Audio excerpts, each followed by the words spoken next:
ખેડૂત મિત્રો, અમુક જગ્યાએ મને સમજાતું નથી કે જે દસ્તાવેજમાં લખવાની જરૂરિયાત ન હોય આવી વસ્તુ શા માટે માણસો લખે છે.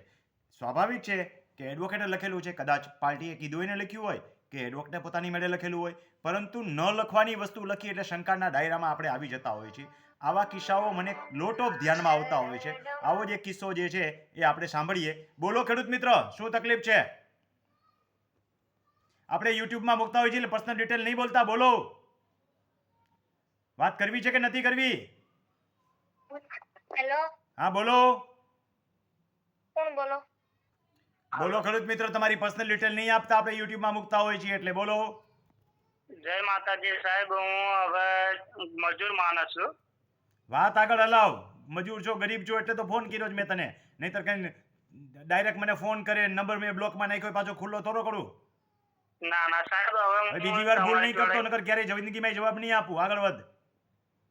હું એમ કહેવા માંગુ છું સાહેબ કે મારા પપ્પાને 6 ભાઈઓથી જમીન રાખી હતી.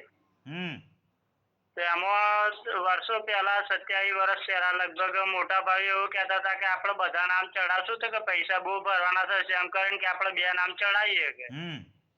તો એમ કરીને એ વખતે 2 નામ ચડાયા હતા. હવે અત્યારે અમને ધક્કા ખવડાય જ કરે છે.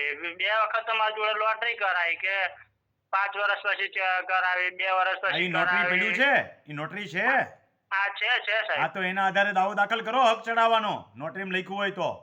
હા છે, લખેલું છે સાહેબ. હા, તો એના આધારે પ્રાંતમાં અપીલ દાખલ કરો. કઈ થવા પાત્ર નથી, પણ છતાંય ચાન્સ લેવાય, નહીતર પછી સિવિલ કોર્ટમાં જવું પડે. અને સાહેબ બીજી વાત કે અમુક જે 2 નામ છે એમાં એક નામ વાળો તો આપણા પક્ષનો છે સાહેબ. હા, તો બહુ સારું. એક નામ વાળો આપણા પક્ષે હોય તો બહુ સરસ. પ્રાંતમાં કેસ દાખલ કરો. પછી સાંભળો, તમે નામ તો ચડાવશો, 7 નંબરમાં ક્યાંય તમારું નામ છે?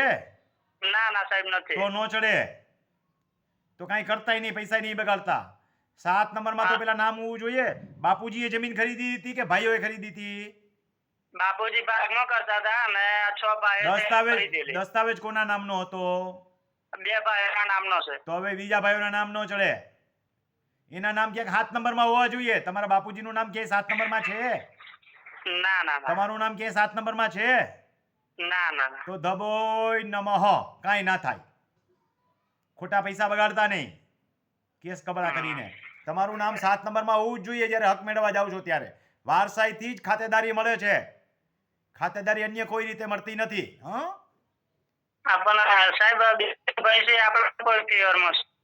ભઈલા, મારી વાત સમજ ને યાર. તને કાયદા કી બીજી કાંઈ ન ખબર પડે તો કાંઈ નહીં, નહીતર પછી એડવોકેટ પાસે જઈશ તો એ તો લઈ લેશે, ઘાયલ દાવો દાખલ કરી દઈએ એમ.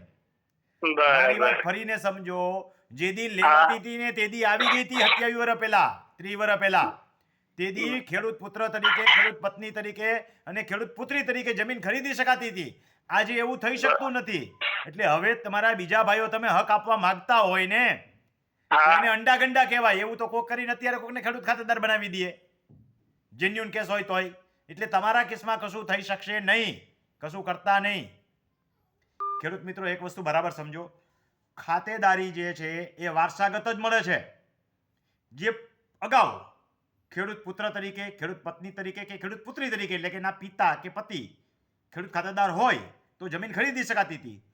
પરંતુ 2006 પછી તલાટી મેન્યુઅલ 2006, મામલતદાર મેન્યુઅલ 2007 અને પ્રાંત મેન્યુઅલ આવ્યા ત્યાર પછી સ્પષ્ટ જોગવાઈઓ છે કે હવે આવી પ્રક્રિયાથી થતા નથી. એના પછી ઘણા બધા મારા ધ્યાનમાં છે કે ખેડૂત પુત્રી તરીકે 2014માં એમાં કાલાવાડની અંદર જમીન ખરીદાયેલી છે, એની ખાતેદારી તૂટે. એટલે આ બરાબર ધ્યાનમાં રાખજો કે આવી રીતે કયું થયું હોય અને હવે એવા કેસ માનો કે રીઓપન કોઈ કરે તો એને ખાતેદારી મળે નહીં, ભલે જેન્યુન હોય તો પણ. ખાતેદારી માટેનો આ પ્રશ્ન વ્યવસ્થિત સમજજો, નહીતર ઊંડા ખાડામાં ઉતરી જશો. આ ભાઈને જેમ કોઈ કીધું કે હાલ કરી નાખીએ કેસ, એમ આવા ખર્ચના ખાડામાં ન ઉતરો. એટલે તો આ બધા માર્ગદર્શન આપું છું. ખેડૂતોને સમજાતું નથી એટલે સામે દલીલ કરે છે કે ભાઈ બીજા 2 ભાઈઓના નામ કેવી રીતે ચડી ગયા. તેથી કાયદાકી જે વસ્તુ હતી તે થતી હતી, આજે હવે ન થાય.